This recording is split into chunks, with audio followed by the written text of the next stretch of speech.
Corte, 3, 2, 1 e claquete, claquete.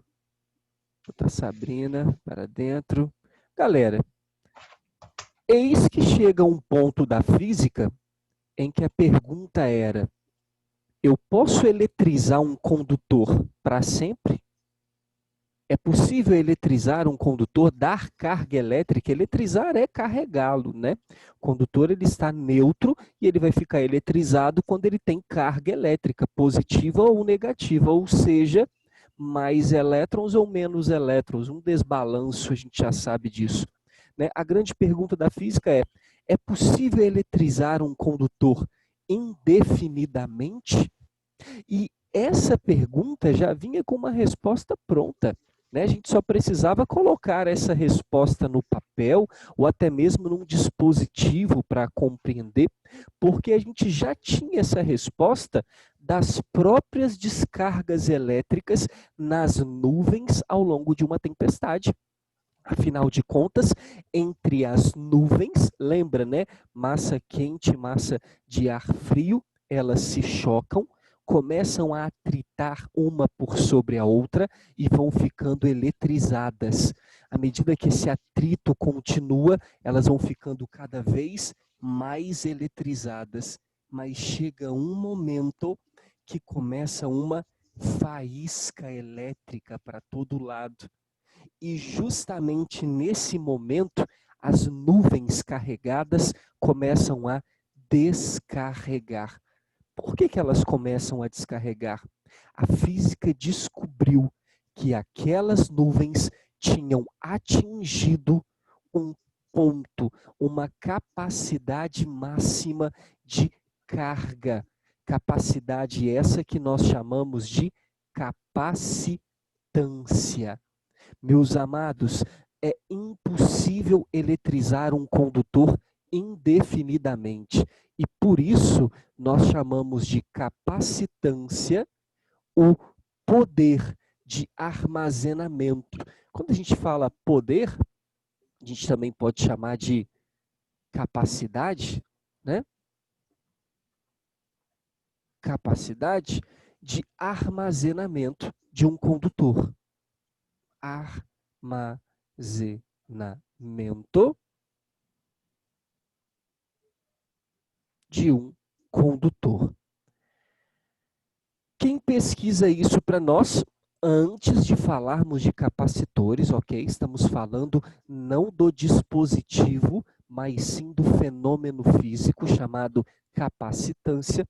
Um físico chamado Faraday, não é o Faraday, o Michael Faraday, não, é o Farad ou Forró, ok? Como algumas pessoas costumam chamar. Vamos ficar com Faraday aqui, tá de bom tamanho. Faraday faz o seguinte, olha que doideira. Ele pega uma esfera e começa a eletrizar essa esfera. É possível fazer isso através do gerador de Van der Graaf, né? Não sei se você lembra da ideia do gerador de Van der Graaf, né? Aquela esfera eletrizada que a gente coloca a mão, os cabelinhos nossos sobem, tipo o meu que hoje está eletrizado pela esfera de Van der Graaf. Né? Você coloca a mãozinha e o seu corpo fica eletrizado também. Ele começa a eletrizar uma esfera, ok? E no momento em que ele começa a eletrizar essa esfera, ele percebe uma coisa, na verdade duas coisas. Primeiro, que ela assume uma carga elétrica, vamos representar aqui, colocar como se a nossa esfera tivesse negativa, ok? Então, nesse momento, a nossa esfera passa a ter uma carga menos Q. Mas claro que também, à medida que a nossa esfera, agora vamos lá, hein? Primeira apostila, terceiro capítulo, nossa senhora, chute no peito agora. Claro que a nossa esfera carregada, ela também adquire um potencial elétrico. A nossa esfera, no momento em que ela está carregada com uma carga qualquer, ela adquire um potencial elétrico. Está aqui. Esse é o potencial elétrico V, que a gente assim tem chamado, da nossa esfera, que inclusive você até sabe calcular, ok?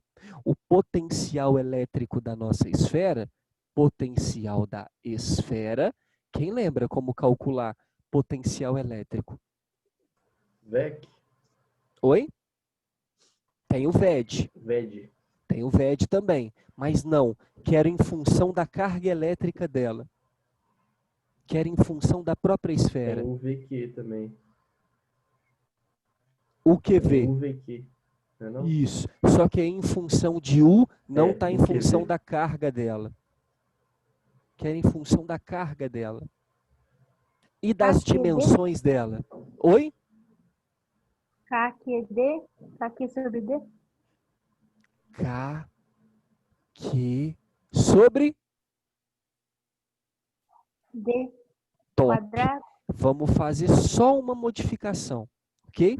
Sem quadrado. Lembra que potencial não tem o quadrado.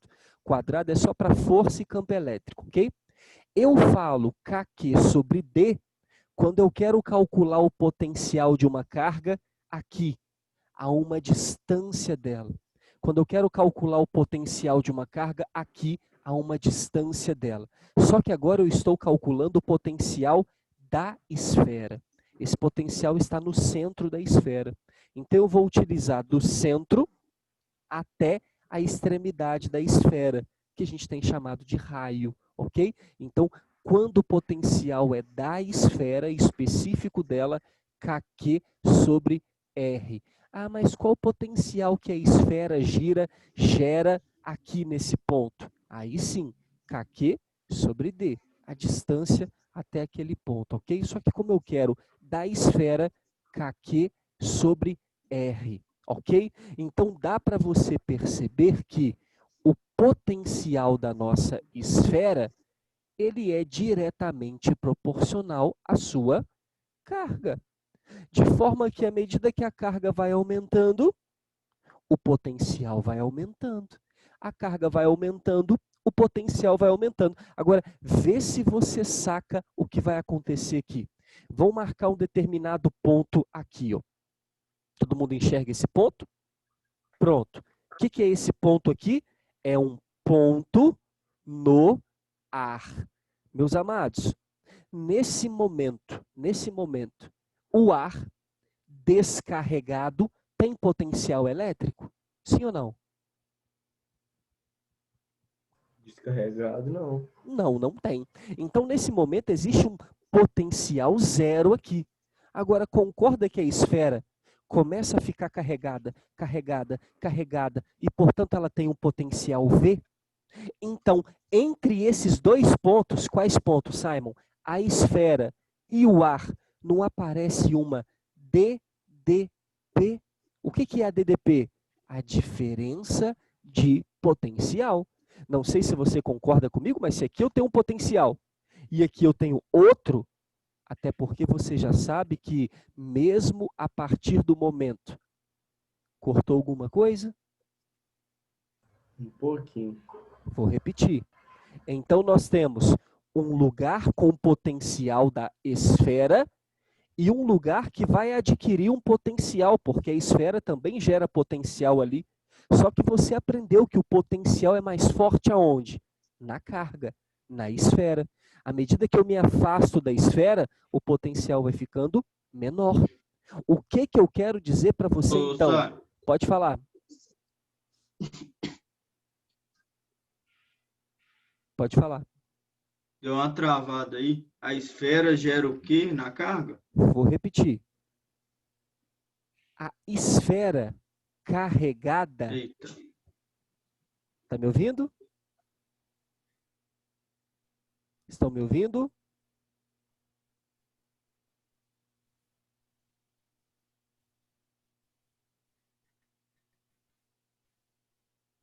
Fala comigo aí, galera. Voltou aí? Voltou. Tá me Voltou. ouvindo? Então vou falar devagar para vocês. Se por acaso, vou abrir o chat aqui, na hora que der uma cortada, alguém manda aqui, ok? Beleza. Agora que eu vi que a galera mandou o vixe, vixe aqui, então vou continuar, ok? Essa esfera carregada, no momento em que a nossa esfera está carregada, ela tem um potencial, correto?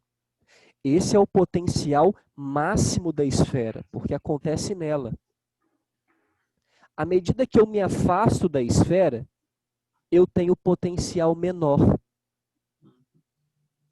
Correto?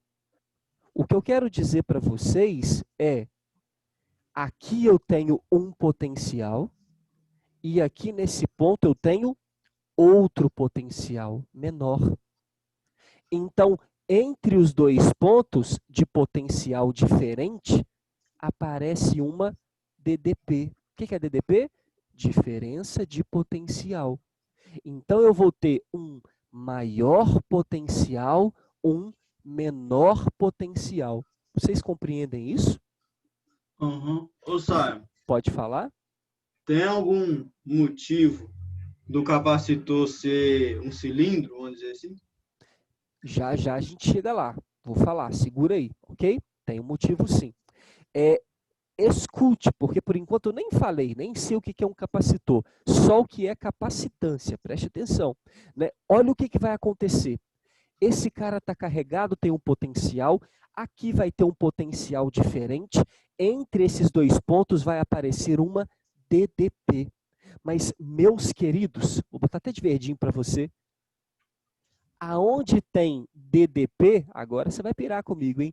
Vamos chamar aqui de VAB, tá bom? VAB a gente sabe que é a simbologia da DDP entre dois pontos, A e B. Pronto. Aonde tem DDP, tem o quê? Campo elétrico. Aqui. Essa eu acho que foi o Gabriel que falou, né? VED. Pronto. Entre esses dois pontos tem uma DDP e entre esses dois pontos tem uma distância.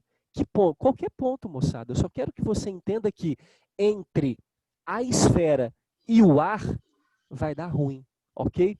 Que ruim que vai dar? O campo elétrico que atua aqui dentro vai tornar o ar um condutor. Quem lembra daquela aula de tempestades, quando eu disse para você que se a DDP começar a aumentar no ar, acontecia entre as nuvens, né? Nuvem 1, nuvem 2 e a terra e o chão. Quando a DDP começa a aumentar, o campo elétrico aumenta e chega um momento que o campo elétrico ultrapassa a rigidez dielétrica do ar. Não sei se você lembra disso, mas é o campo mínimo em que o ar consegue segurar como isolante. A partir desse campo, ele vai se transformar em condutor. O que o Simon quer falar para você hoje, meus amados? Que a partir do momento em que essa esfera ficar carregada, carregada, carregada, carregada, a DDP aqui vai aumentar, aumentar, aumentar. Com o aumento da DDP, aumenta o campo. Com o aumento do campo, o ar vira condutor. E aí vem a pergunta: quando o ar virar condutor, o que vai acontecer? Vai eletrizar algo. Oi? Vai eletrizar algo. Mais do que eletrizar Descarga. alguma coisa, descarga elétrica, que vai do maior para o menor potencial, ou seja, a nossa esfera vai começar a dar choque para todo lado. Quem já brincou com o gerador de Van der Graaf já deve ter percebido que quando ele fica carregado demais, a gente precisa até dar uma descarregada nele, né? Como é que a gente faz isso? Vem junto com o gerador, né? Isso você compra kit de experimento, vem junto com o gerador uma haste, ok? Uma haste com um metalzinho na ponta, uma bolinha na ponta. Aí você pega aquela haste e passa em volta da esfera. Você vai ver aquela faísquinha para todo lado, dando uma descarregada nela, ok? Você pode usar o fio terra também, mas você pode passar essa haste aqui fora. Quando ele está muito carregado, né, e você vai de encontro com a sua mão até ele, você já toma os choquinhos, né, porque o ideal é você colocar a mão e o cara ligar o gerador. Aí ele vai carregando e vai carregando você. Mas ele já carregado igual está ali, você vem e chega a mão aqui perto, de novo, vai acontecer uma DDP entre a esfera e o seu dedo. E o que tem entre vocês? Ar. O que vai acontecer então? A DDP gera campo no ar, o campo elétrico quebra a rigidez, o ar fica prontinho para conduzir. E o que ele vai conduzir? As cargas elétricas que estão sobrando na esfera. E logo elas vão pular para o seu dedo e você vai tomar aquele choquezinho, ok? Então eu estou te explicando aqui, num primeiro momento, que não é possível um condutor ele se eletrizar indefinidamente, infinitamente, para sempre. E por que não é possível? Que no momento em que esse condutor fica muito carregado, ele gera com qualquer ponto no ar, perto ou longe, uma DDP, que pode quebrar a rigidez dielétrica do ar e, por isso, descarregar o condutor. Se alguém perguntar para você como que se dá o processo dessa descarga, é esse que eu acabei de explicar para você, ok? Com o carregamento se tem um potencial, tá aqui. Com o potencial se tem entre os pontos ao lado uma DDP, e a DDP gera campo que pode quebrar a rigidez dielétrica do ar. Essa é a explicação. E pensando nisso, Faraday escreveu que a capacitância do nosso condutor, essa capacidade que ele tem de armazenar carga, era a razão, a relação entre a sua carga e o seu potencial. Então ele escreveu que sobre V.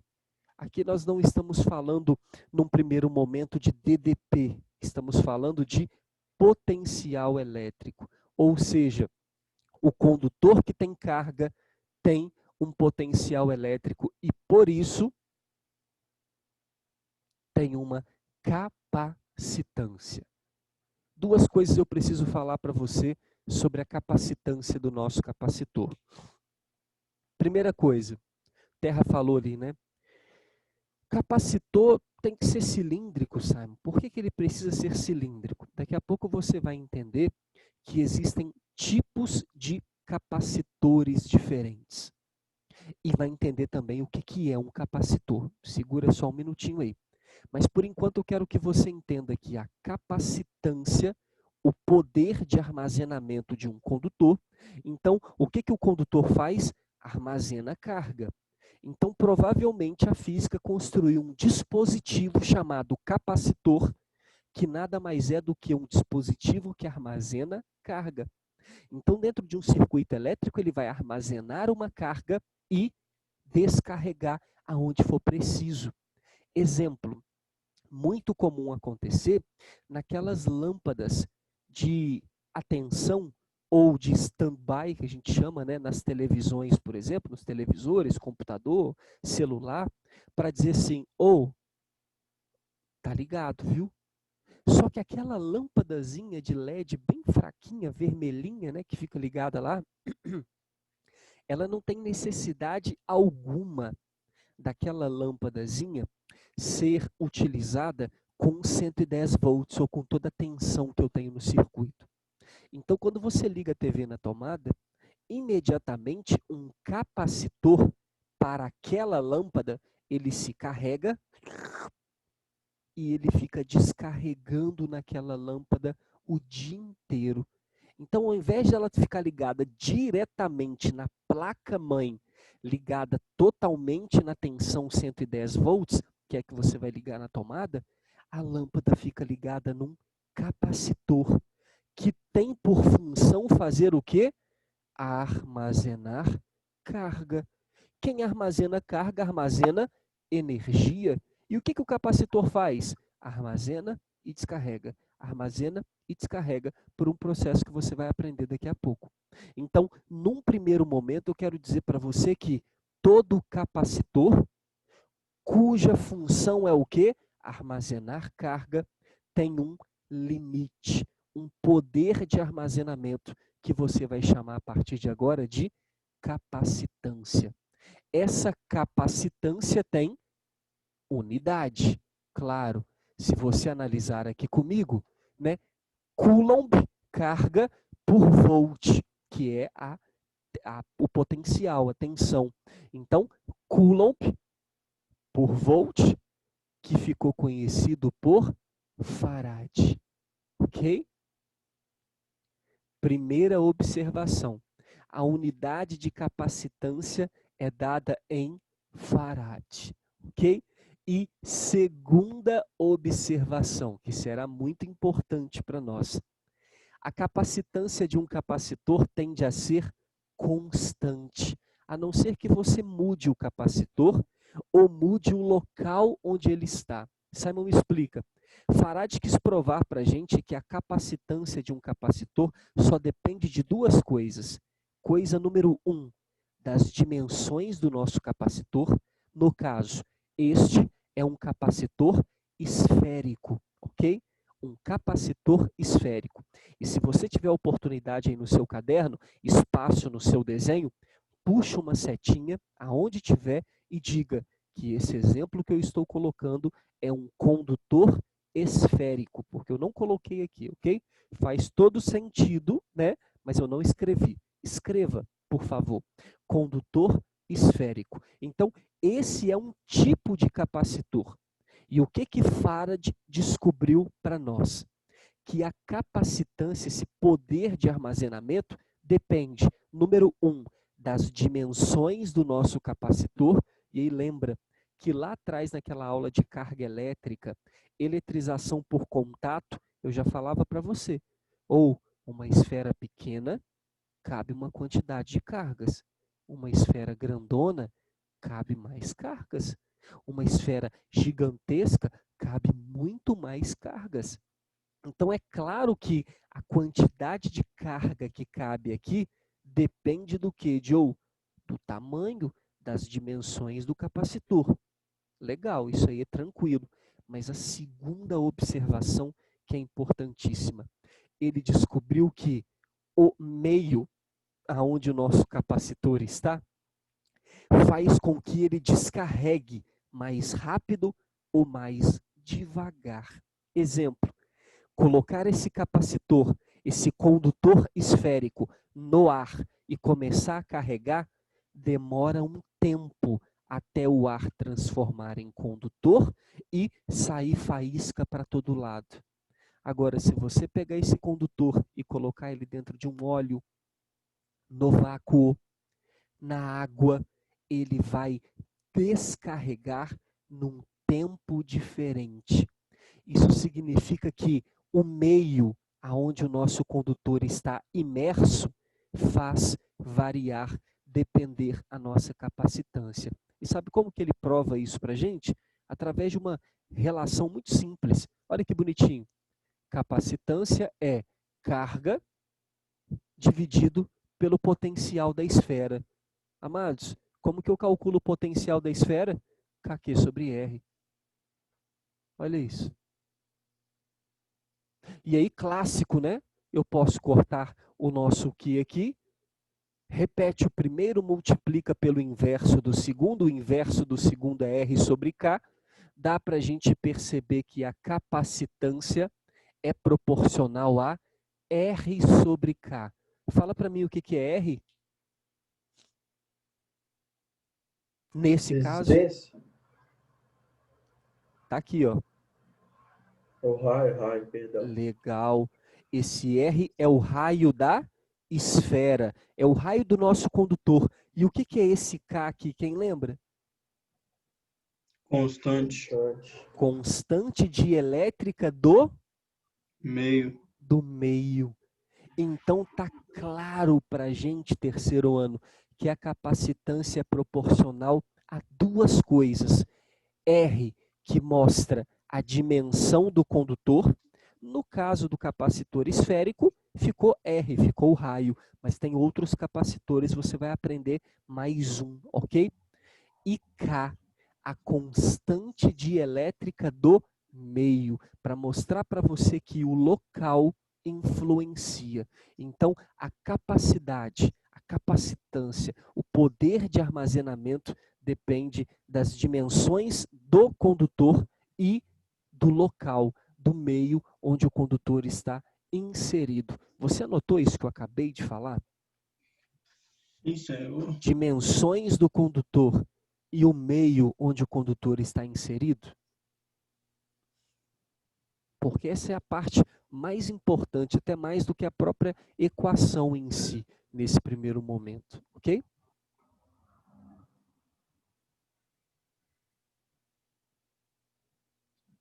E aí, meus amados, mostrar para você uma coisa, estou dando esse espaço aqui para ver se você já tira o print de uma vez ou termina de copiar, ok? Porque nós vamos apagar o quadrinho, passar para a segunda parte.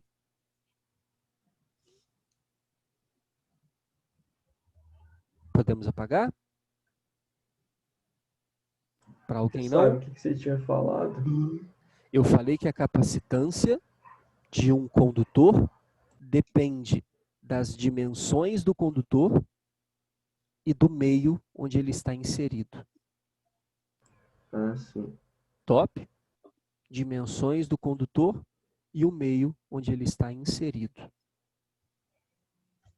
Pode. Fechou? Fechou. E aí, falar para vocês uma coisa importante dentro desse processo. A capacitância dos nossos capacitores, então, vem a ser constante, ok? Muito importante você notar isso. Quando você compra um capacitor, né? Ah, eu quero um capacitor. O cara vai falar de quanto? Ah, fala assim, me dá um capacitor aí de 1 microfarad, ok? Essa capacitância de 1 microfarad é uma só. Não tem como eu ter um capacitor de 1 microfarad gerando para mim 2 microfarad, ok? Não tem. A capacitância dele é constante e é simples de você enxergar. É simples de você enxergar que, à medida que eu vou carregando ele, o potencial dele vai aumentando de forma proporcional. Uma vez que K e R são constantes, aumenta a carga, aumenta o potencial na mesma proporção. Jogando aqui para a equação, aumentando o Q, aumentando o V na mesma proporção, C permanece constante. Simon, como que eu faço então para mudar a capacitância do capacitor?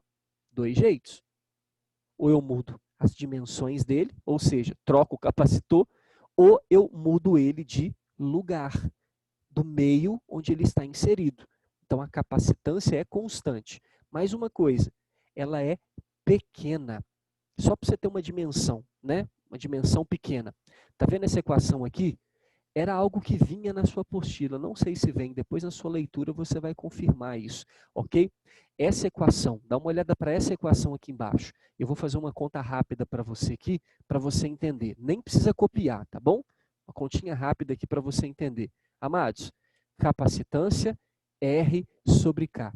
Se eu quiser uma capacitância de 1 farad, 1 farad é bobeira, é pouca coisa. 1 farad, só precisa dar uma dimensão. Capacitância de 1 farad. Raio eu quero calcular, só para eu ter uma dimensão de qual seria o tamanho da minha esfera, tá bom? E vamos colocar que eu vou botar a minha esfera, eu vou construir ela no espaço, no vácuo, tá bom? Qual é o K do vácuo? 9 vezes 10 a 9. Então, multiplicando cruzado, eu precisaria para 1 farad de capacitância de uma esfera metálica de raio 9 bilhões de metros. Ok?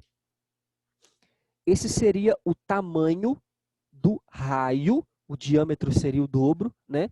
Esse seria o tamanho do raio de uma esfera para conter 1 farad.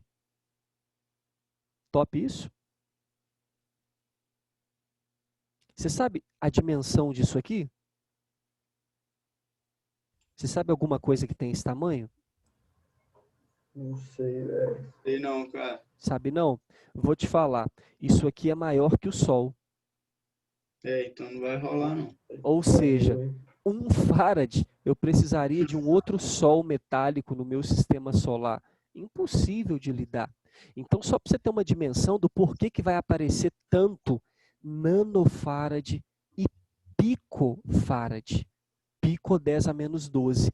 Então, é muito interessante e inteligente da sua parte que você relembre, ok? Daquelas subunidades que a gente vinha trabalhando, né? O mili, o micro, o nano e o pico, que vai ser muito utilizado agora, tá? O picofarad é muito utilizado e eu estou relembrando porque geralmente é aquela que a galera deixa passar, ok? Então, o que a capacitância é? O poder de armazenar carga. Quem armazena carga, armazena energia, mas carga não é o mesmo que energia. Carga é Coulomb, energia é Joule. Como fazer a conversão? Através de um processo gráfico que o próprio Farad nos ensinou. Então, vou colocar aqui como número 2, a energia de um capacitor, e amanhã a gente vai falar só dos capacitores, tá? Por enquanto vai ficar aí só aquele gostinho, né? Porra, só vi um capacitor esférico, mas de fato ele nem é o que aparece nos circuitos, né? O Terra até falou pra gente dos capacitores cilíndricos aí, que são os que acontecem, né? A gente vai visualizar como que funciona. Meus amados, a energia do capacitor foi descoberta por Farad através de um resultado gráfico. Olha que lindo isso. Ele resolveu pegar e colocar num gráfico os dados de Q e V. E obviamente que ele recebeu e percebeu que esses dados eram constantes, né? É uma função de primeiro grau inclinada, né? Se você pegar na nossa equação, C é Q sobre V, posso multiplicar cruzado?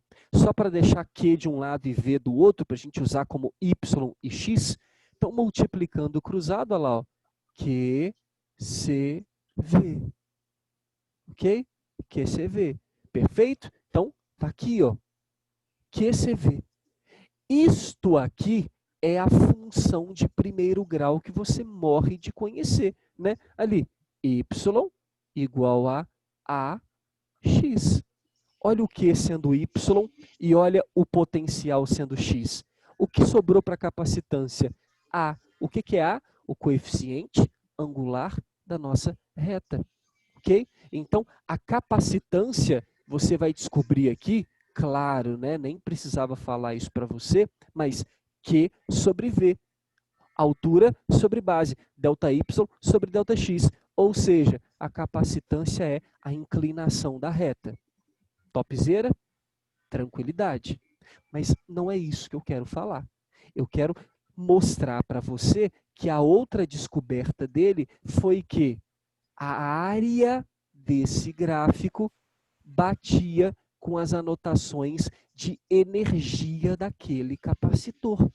Então, toda vez que você tiver um gráfico Q e V, a capacitância é a inclinação da reta, mas a área abaixo do nosso gráfico representa a energia do nosso capacitor.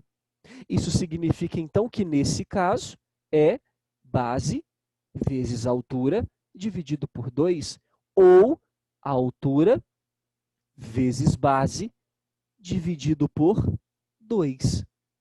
Então, olha que bonito. Se eu tenho a carga e o potencial daquele condutor, eu tenho a energia armazenada nele naquele momento. Simon, como é que eu faço para ter Joule? Coulomb e Volt. Ponto final. Se você tiver Coulomb e se você tiver Volt, você tem a energia em unidades do sistema internacional. O que eu quero mostrar para você é que tem mais outras duas formas de calcular energia. Tipo a equação de potência de um resistor, lembra? Potência é PVI, mas também era R vezes I ao quadrado ou V ao quadrado sobre R. Tudo era potência. Então, energia QV sobre 2. Só que olha a viagem de Farad. Eu também posso calcular a energia em função da capacitância daquele condutor, daquele capacitor. Se Q é C vezes V, dá para substituir aqui no lugar do Q, C vezes V. E eu tenho C vezes V vezes V. Então, a minha energia também pode ser calculada como sendo CV ao quadrado sobre 2. Então agora a energia em função da capacitância, né? Coisa que eu não tinha aqui. Em função da capacitância. Mas eu também posso pegar a equação base e substituir no lugar do V. Vamos isolar o V aqui. Q sobre C no lugar do V. Aí eu tenho Q que multiplica Q sobre C dividido por 2. Q vezes Q, Q ao quadrado. Dividido por 2, C. Opa, mais uma equação? Mais uma equação. Então, as 3 equações, por favor, a 2 e a 3, todas provenientes da primeira, combinando a equação da capacitância, né? Dá para a gente entender, mas as 3 equações para calcular a energia armazenada em um condutor. E essa energia armazenada nesse capacitor saiu de onde? Da área do gráfico Q e V. Então, quem armazena carga e, portanto, tem potencial, armazena energia. E a energia será calculada através dessas equações. Ok, meus queridos? Pode fotografar, porque nós vamos sair do ar a qualquer minuto. Ô, Sá, sua aula tem mais informação que tudo, cara. Graças a Deus. Ele tá doido. Muita coisinha, né? Nos pais. Eletrodinâmica é grande, velho. Esse trem aí não tem na apostila, velho. Que doideira é essa? Mas, preciso falar para você, é o último capítulo de eletricidade. Aí depois vai vir espelho, aquele negócio. Aí depois nós temos na frente C, magnetismo, na frente B, a revisão com a óptica geométrica. Uhum. O revisional de óptica geométrica. Que já está prontinho, inclusive. Show de bola. Show? Valeu. Lindos. Um beijo. Amanhã nós de novo com os